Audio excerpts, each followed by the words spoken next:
Bonjour à tous, ici Amélie. Merci d'être sur ma chaîne dédiée à l'économie domestique et à la propreté. On va plonger directement dans le sujet, alors restez avec moi. L'arrêt cardiaque est la fin imminente de la vie. Il est rare que les médecins parviennent à relancer le muscle cardiaque, et une ambulance ordinaire ne dispose pas de telles capacités ni d'un tel équipement. Une personne doit prendre soin d'elle-même et, connaissant les défaillances du cœur, traiter la pathologie en temps utile.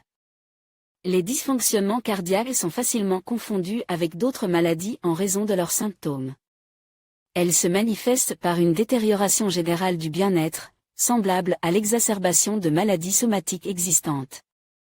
Les personnes âgées de plus de 60 ans, les patients souffrant de diabète, de surpoids ou d'hypertension doivent faire preuve d'une vigilance accrue. Signe d'un éventuel arrêt cardiaque. Il est difficile d'évaluer avec précision la détérioration du bien-être. Une personne ressent de légères douleurs thoraciques, sa tension artérielle augmente. Mais il existe des signes communs qui permettent aux médecins de déterminer la probabilité d'un arrêt cardiaque soudain, gêne dans la région de la poitrine. C'est le signe le plus courant indiquant qu'il y a des problèmes dans le travail du cœur. La gêne se manifeste par une sensation de brûlure, d'oppression dans la poitrine, une douleur légère irradiant dans le bras jusqu'au coude, sous l'omoplate. Si la douleur s'intensifie, si elle se prolonge, il est nécessaire d'appeler d'urgence une ambulance. Il est bon qu'un tel malaise ne soit pas associé au cœur, mais après une telle crise, il faut absolument consulter un thérapeute. Voir aussi un proverbe russe dit « Si rien ne me fait mal, c'est que je suis en bonne santé ». C'est tout à fait vrai, car sans douleur. Détérioration persistante de l'appétit, nausée due à un seul type d'aliment, lourdeur d'estomac après avoir mangé de force. Les troubles de l'estomac peuvent ne pas être directement liés aux fonctions cardiaques. Mais souvent, les troubles digestifs sont provoqués par une détérioration de l'irrigation sanguine, ce qui est un signe direct que le cœur ne fonctionne pas bien. Douleur thoracique irradiant vers le bras gauche. Les centres cérébraux d'une région reçoivent des signaux des nerfs du cœur et du bras gauche. Dans une telle situation, les centres cérébraux s'embrouillent et la personne elle-même ne peut pas déterminer la cause principale de la douleur, ni que le bras est fatigue, ni que le cœur est malade. Une tension du bras gauche à l'entraînement, un coup ou un élan involontaire provoque des douleurs prévisibles dans le bras. Mais lorsque le bras n'a subi aucune lésion et que la douleur est irraisonnablement présente et croissante, il est temps de s'alarmer. Les médecins considèrent la douleur au bras gauche comme un signe classique d'une crise cardiaque imminente. En cas d'apparition soudaine d'une douleur tirant sur le bras gauche et de son intensification progressive, il convient d'appeler une ambulance. Douleur dans les dents et le long de la partie inférieure de la mâchoire.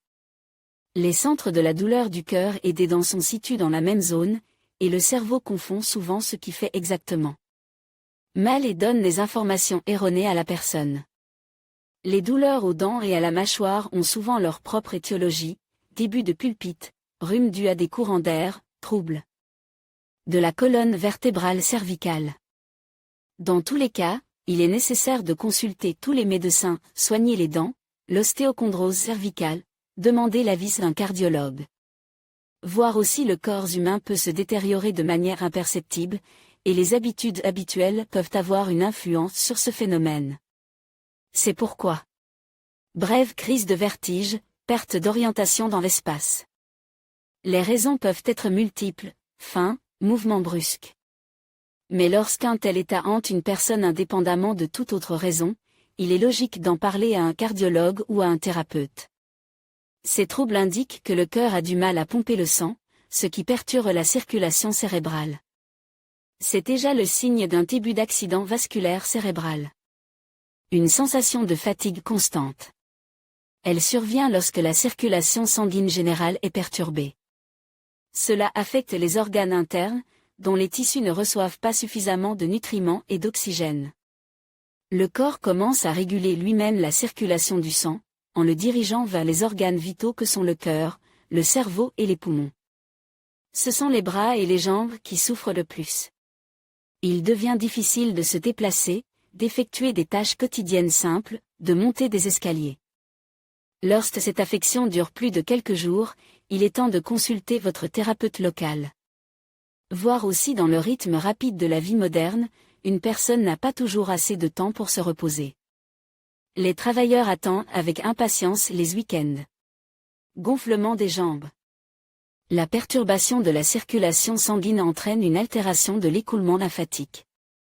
L'évacuation des liquides s'en trouve détériorée, surtout au niveau des jambes, où une accumulation de liquide se forme sous la peau. Ce qui provoque l'apparition de gonflements. Lorsque le gonflement des jambes devient permanent, il est nécessaire de consulter un thérapeute. Essoufflement déraisonnable, signe d'un manque d'oxygène dans le sang. Si ce symptôme apparaît constamment, accompagne d'une fatigue démotivée, la détérioration de la circulation sanguine est causée par des défaillances cardiaques. La conclusion est simple, il est temps de consulter un thérapeute. Si au moins 2 ou 3 des symptômes ci-dessus apparaissent, la personne doit absolument être examinée par un thérapeute de district et obtenir l'avis d'un cardiologue.